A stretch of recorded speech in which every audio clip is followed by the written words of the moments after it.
This is Hawkissimo, and in this video we're going to be talking about Ares, the god of war. He's part of the Greek pantheon and is a guardian. And one of the recommendations for guardians to branch into once you've gone through the free rotation gods, as he is fairly simple to play but effective and a lot of fun. In particular, his kit has a lot of synergy with other gods to help them set up their ultimates and other abilities. So he brings a lot to the team fight. So with that said, you can see that I have him at Diamond. I have a lot of fun playing Ares. Let's talk about the ability builder. The ability builder, when you first come into it, will often be blank in the rows above from 1 to 20. You want to populate them as I've shown above, and let me explain why. The default ability advancement is really outdated, and that's true for all gods, so I always suggest that you set them up specific to the modes that you generally play. And like all of my content, I aim my content for those who are playing the casual modes, those modes being Clash, which is my favorite, Arena, Joust, and Siege. These are not Conquest or Assault or Match of the Day builds. Okay. That said, let's quickly fly through his abilities because you have the luxury of taking your time to read them at home, while I want to keep the video rather short. The thing that I first want to point out is look at the damage as I scroll through these, and in particular the number in parentheses. That number in parentheses is the amount of scaling that is applied to each ability. So here we see 15%, which is very low. Here we see no scaling at all. Here we see 7% scaling, and here we see 40% on his ultimate.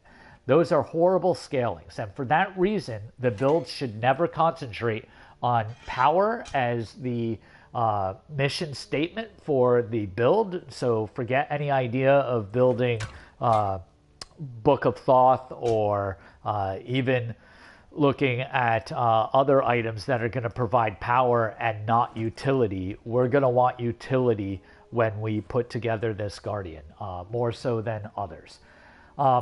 Okay, so let's talk about his passive. So his passive is going to provide additional benefits whenever you build an aura item for you. And since aura items are the heart and soul of Guardian play, you're encouraged to do that anyway. I want to mention, for anybody who's not already watched the video, aura items are definitely cooler than you think they are. If you have any doubt, you should watch that video. If you think I'm wrong, you should watch that video. If you think you understand why they're cool, you may not fully understand why, so go ahead and watch that video. Now that I've pimped that video hard enough, let's talk about the rest of his abilities. Shackle is going to give CC to your team. It's going to provide a slow effect to the gods that you hit with it. As long as you hit with a shackle, you can then cast another one for free, and then finally a third if you've hit both the first and second. For each unique shackle that you're hitting, you're getting a 15% speed buff to yourself and a slow debuff to the enemy, as well as doing damage to minions and or gods, depending on who you're hitting. And you're doing this damage as dot, so damage over time. You can see that the duration is listed. Let's see. Oh, sorry. I'm talking about shackles and I'm on the wrong one. So here's your shackles. So then we have bolstered defense is his 2. This is providing anti-CC, so it's giving you crowd control reduction effects to yourself and your allies as long as they're in range. 35 unit radius means they need to be reasonably close. Additionally, you're providing protections, both physical and magical, that increase as you rank it. And it's got a good, nice, long 8-second lifetime, which is plenty of time for any individual fight or team fight in question. Additionally, you get that shackle bonus. So if you have shackles out on people, you get the protection buff increase of 7 per shackle. So his 3. His 3 is very interesting because it's another dot ability or damage over time, right? So you have every half second over the course of 4 seconds for a maximum of 8 ticks or 8 instances of damage spread out over those 4 seconds. The base damage is putrid, horrible, but it's the second part that's important. The percentage of their maximum health per tick that is added on top of that, which is the reason why this is a wonderful ability. So once you get to the third rank, you double the effect of that percentage of their max health from 1 to 2. And once you get it up to the 5th level, you get it at its cap of 3% per tick. Per tick! That's pretty cool, because it's of their max health, regardless of how hurt they are when you start that. So that can often confirm kills. And spoiler warning, when we get into the item build, I'm going to suggest that you build Gem of Isolation, which adds even more slow effect to your kit, specifically because of this ability. Why not keep them in its full cycle of the 4 seconds by making them slow and get the maximum benefit for yourself and your allies as they continue to pound on your enemies. Finally, your ultimate. Now, you'll note that I mentioned that it's very low damage scaling. A closer examination of this will also reveal that the only incremental benefit of additional ranks is 75 points of power per rank.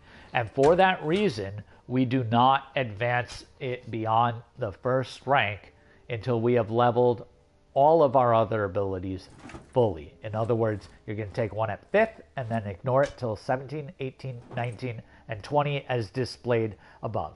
My feeling and thoughts on this would change dramatically if the cooldown was reduced with each tick, if we were getting more damage and or better scaling, if the stun effect was increasing in its duration, or if some other kind of effect was also being added once you had additional ranks in it. But since it's a plain Jane ultimate, it's perfectly fine to keep it at 1, because that's plenty of bang for your buck. So unlike the level 1 or the first ability of Shackles, No Escape throws out something that's going to look a lot like your Shackles ability. The difference will be you'll kind of jump up and float in the air.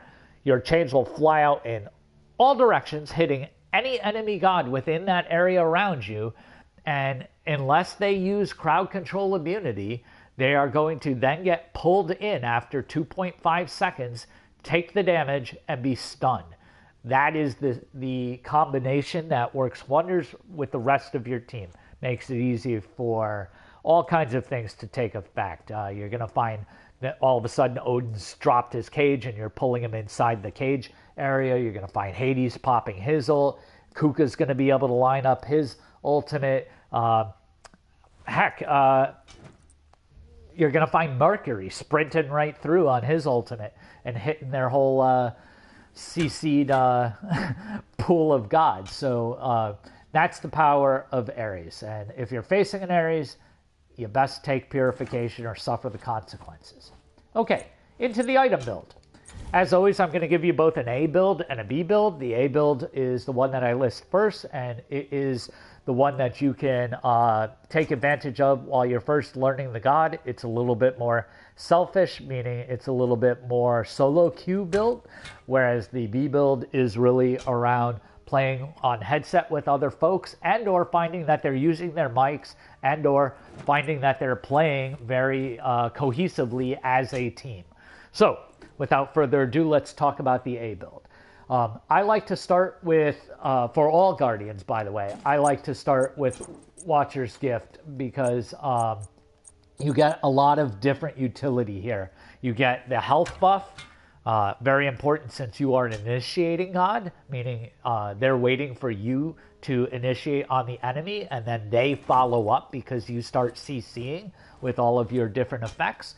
So the health is useful to help you survive that initiation. You get 5 physical and 5 magical protection. Protection plus health have a lot of synergy to have effective health. Milzy has talked a lot about that in his videos. And as the support player for Obey, who won the spring split, he's very qualified to offer proper advice. And while his advice is directed at the conquest player, the reality is effective health is effective health is effective health in every mode. So it's something that you should just become accustomed to.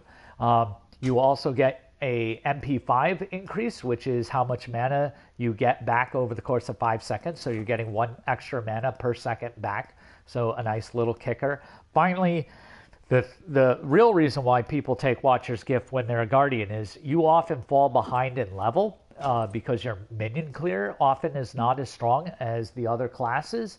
And the other classes, in fact, want to have you defer last hit to them so that they can power level, whereas you're still effective as a Guardian being a little bit lower level. This helps you not fall too far behind, because when they last hit a minion or a jungle camp monster and not you, you're still getting a bonus kicker of 5 gold, 12 health, and 10 mana. So it really gives you the sustain that I feel that you want and need to be an efficient Guardian and remain in lane. And I've talked a lot about how lane presence means that you're there for all the bonus gold and experience for minion, camp, and enemy clears. So very important. All right, so on to the core. Breastplate of Valor. You can find that under Defense Physical. It gives you 20% cooldown. Combined with the boots, you're at 30% cooldown right away. Very nice. You're going to get 65 physical protection. You're going to get the immediate dump of 300 mana. You're going to get the additional MP5 or mana restoring effect.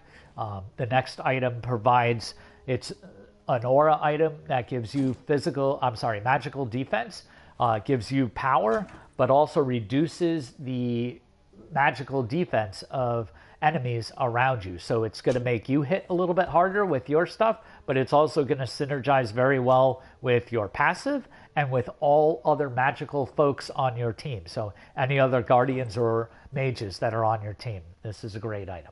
But again, we want a mix of physical and magical defense to start to be able to survive. And if you followed along with that effective health speech, you know what's coming next, something that gives you more health. And that's Gem of Isolation. So Gem of Isolation has the 250 health, it has the power, and it has the 10% crowd control reduction. And finally, it has that nifty passive of when you're hitting people with your abilities, you're proccing a slow effect on them. So a lot of bang for your buck, particularly with your 3. Finally, we move into Gauntlet of Thebes. Normally, I would advocate building Gauntlet of Thebes earlier, but that's going to be there in the B build. Here, I've given you some cooldown to utilize your effects and some different ways to allow yourself and other mages to hit harder, and the slow effect is helping everybody confirm more hits. So I find that that's effective. At this point, you'd be ready, once you fully get more money, to sell your starter item and go into your flex picks. But before I talk about those, I want to spend a moment talking about the relics. You, of course, get one free at level 1, and you get the second relic free at level 12. You're able to upgrade those relics at any point in time for the additional 500 gold. When you choose to do that is entirely up to you. I think that there's one obvious relic, and then the others are all, what are you facing on the enemy team and how might you synergize with your team. So let's talk about the obvious one. That's this bad boy. This is your combat blink. So you're going to take the blink rune, and what this allows you to do is really, once you're out of combat, so you haven't dealt nor taken damage for 3 seconds, you instantly can pop this to teleport 55 units away, which means that you get that jump surprise onto the enemy, and they don't see you walking up, so they start backpedaling or turn around and run because they know your ult's coming. Well, this lets you confirm that ult. So very important to take blink and be able to pop off right into the midst of their back line, get your ult off, and wreak havoc. After that, really, you have several choices. I don't think that there's anything wrong with taking Thorns and letting you reflect 40% of the damage that you take back at them. Again, as an initiator, you're often in the front line causing havoc, so why not make them take some of the damage that they're trying to burst you down with.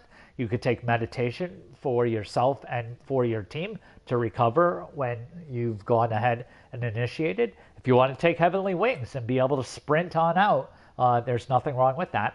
Finally, you have the classic 2 choices that are there to deal with troublesome effects. So Purification to get out of a crowd control effect, for instance, Ares Ultimate or Hades Ultimate, things like that.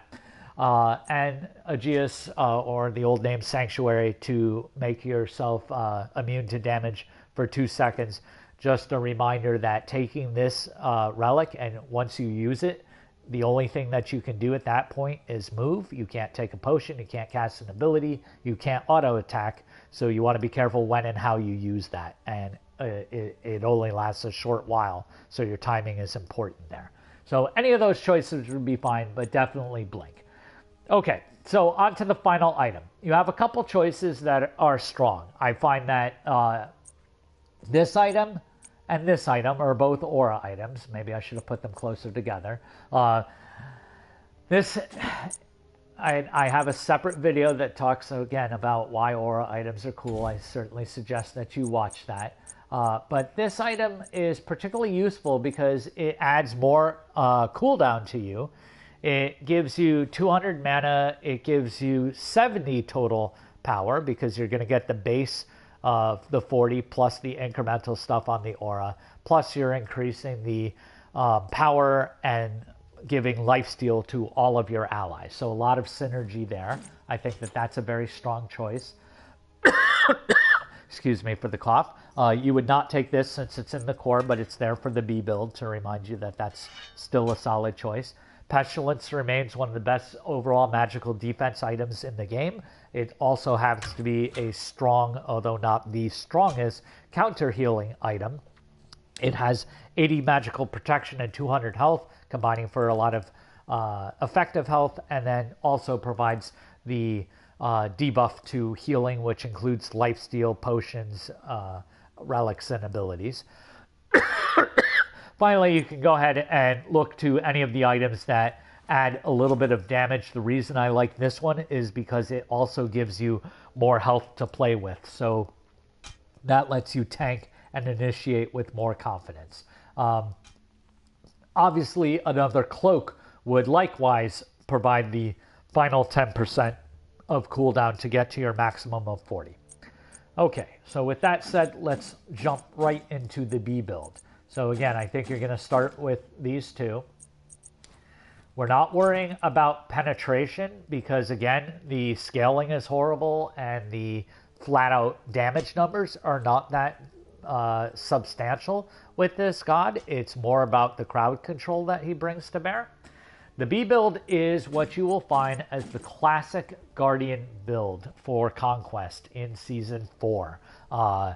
The order often differs. You often see Thebes followed by Sovereignty, followed by Heartwood, but really any order, as long as those two are first and Heartwood comes last, is good. Obviously, bringing more physical protection to your team and providing the health regen early when you're squishiest is nice. However, against a balanced team, Gauntlet of Thebes providing 20 and 20 physical and magical protection to your team and yourself is also very strong. In terms of the flex picks, again, we look at the items that were in the A build and the flex line here. I've already talked about each of them, so I don't need to go into additional detail. I will mention that, let's say you made that as a choice. When it's ready to sell this item, you can not only stay in this line or pop up into this line, but other strong choices are as simple as coming down to the utility line and looking at all the different aura items here, or going into defense and going into the cloaks. And in particular, I like Spirit Robe. You get a lot of versatility with the crowd control reduction that's inherent to it, plus a wonderful passive 10% cooldown and 40-40. Do not underestimate the damage mitigation that comes into play there, especially when you are initiating. Mantle of Discord is also useful. I think with Ares, I would probably prefer this.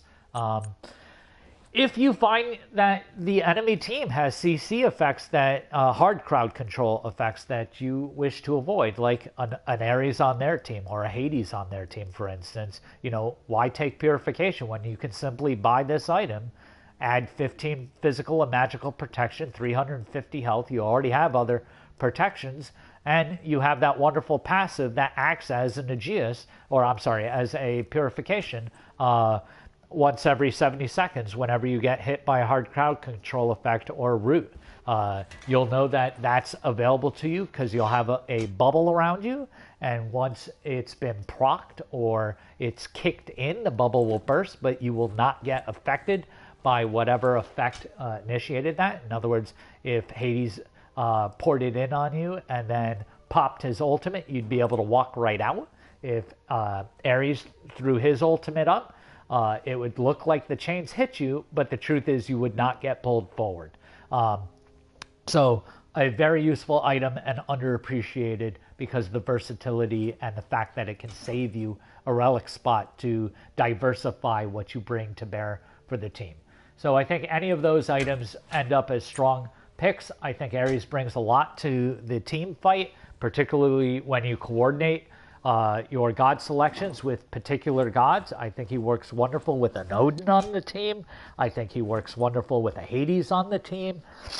Even a Kuka makes it easy for Kuka to start to hit his ultimate. He can see that as soon as you've chained them up with your ultimate, he can initiate his ultimate. By the time you pull them forward, his ultimate should be arriving to hit damage. If he wants to wait a second and a half, that would be fine too. Of course, you always have the chance that they'll beads out of it, but that's why you build cooldown so that your ult comes back faster than their purification comes off cooldown. So don't be afraid to just draw that out of them. And keep in mind you have other forms of CC, and not just from Gem of Iso, but just the core abilities themselves. So, in conclusion, you can play him lots of different ways. I think when I play him, I most often use the B build sort of setup. I like the classic Guardian build, not just for Ares who gets the additional benefit of aura items, but really for all Guardians. And heck, I use this for a lot of Warriors a lot of time, particularly if there isn't a Guardian on the team, to also provide that team synergy that these items can bring. If you're not familiar with the aura items, I will once again pimp that video. You've got to watch that video to fully understand why aura items are much cooler than people realize that they are. If you found the information in this video or any of the others, please click the like. Give me a subscription. That would be great. If you click the little bell icon, you'll be notified whenever I post new content, and I am posting fairly regularly. If you've been here for a couple days, you're constantly seeing new playlists added and new content being added. If you have comments and questions, go ahead and put them on down below. I check YouTube every day or two, sometimes several times a day, and I'd be happy to answer any questions and respond to comments that you make. If you want me to hop right ahead to a god that you have particular questions about, go ahead and ask for that, and I'd be happy to respond. Thank you very much. This concludes my Ares God of War guide for Season 4 of Smite. This is Hawkissimo signing out.